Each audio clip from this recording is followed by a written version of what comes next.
the word should.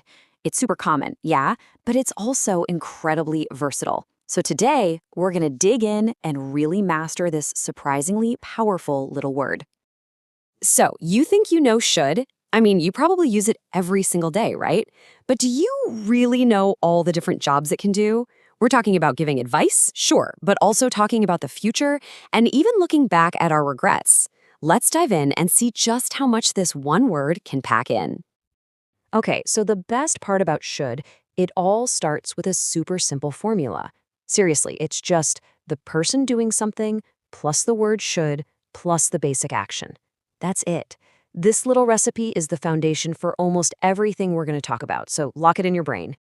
All right, first up, let's talk about the big one. The most common way we all use should is for giving advice. You know, when you're just offering a suggestion, giving your opinion on what you think someone ought to do. For instance, let's say your friend is starving. You might just say, I think you should eat pizza. See? It's a simple, direct suggestion. And look, our formula is right there. You is the doer, then should, and then the action. Eat. Easy peasy. Okay, let's level up a bit. We're going to build on that idea. Because should can also be used to talk about duty, you know, a moral obligation. And that's a whole lot deeper than just simple advice. Now, this is where it gets really interesting, because it's all about a subtle shift. If I say, you should go there, that's just advice, right? But what if I say, you should respect your parents? Whoa, that feels different, doesn't it? It's not just a friendly suggestion anymore. It's a social rule, a duty. The grammar is exactly the same, but the context, our shared understanding of what's right, gives it that much stronger, much more emotional punch. Okay, let's totally switch gears for a second. Should isn't just about what we ought to do, it can also be a way to talk about what's probably going to happen in the future.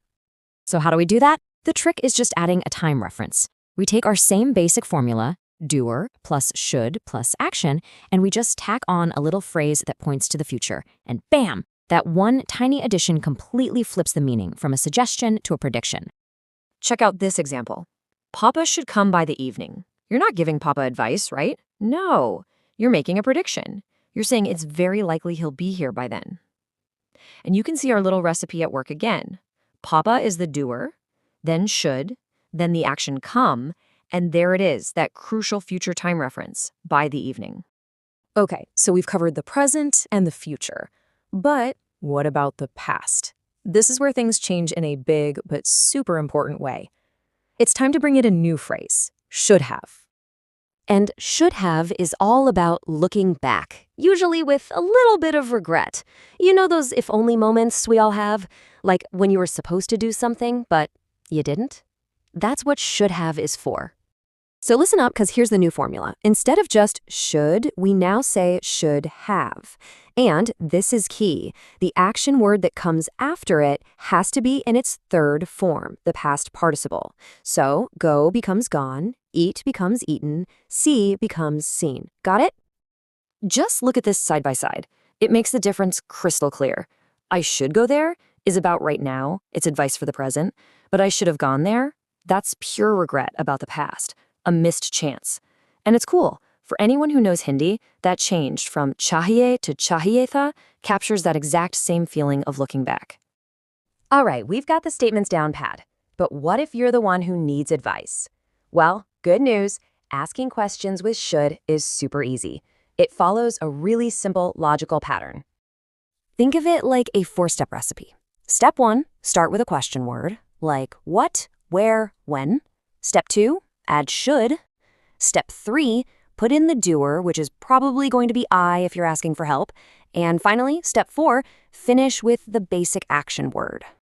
Let's try it out. Where should I go on Sunday? See? There's our question word, where, then should, then the doer, I, and the action, go. It's a perfect little formula that works every time. What should I eat? How should I pay? The structure is always the same. So reliable. Okay, you ready to get a little fancy? Let's talk about a more advanced, kind of formal structure. It's a powerful combo, lest, should, and it is perfect for giving serious warnings. So first off, what on earth is lest? I know, it sounds a little old-fashioned, and that's because it is. You'll mostly see it in formal writing. But don't let it scare you. All it means is in case something bad happens or to prevent something. Just think of it as a big red warning sign. And here's how you use it. You give a command, like do study, then you use lest to introduce the bad thing you're trying to avoid. So do study, lest you should fail. It's just a fancy way of saying study so that you don't fail. You know, with any really useful word, there are always a few common traps people fall into. So let's talk about the biggest one with should, just so you can make sure to avoid it. Okay, this is a super common mistake, and it often happens when people translate directly from another language. But in English, this sentence is a no-go. It just doesn't work. And the reason is, should is what we call a modal verb. It's a helper, and it absolutely must have an action verb right after it. So here's the bottom line. The most important thing to remember, should is for actions, not for things. If you're talking about possessing something, you got to use a different action verb like need or want. So I should some money. Wrong. I need some money. Perfect. I want some money. Also perfect. Wow. So let's do a quick recap.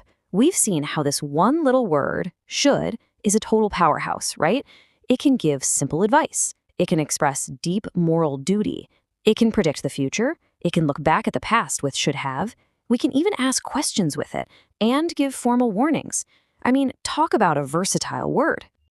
All right, enough theory. Now it's your turn. Time to put this into practice right now. So I want you to think for a second. What's one piece of advice you can give yourself? What is one thing you should do today?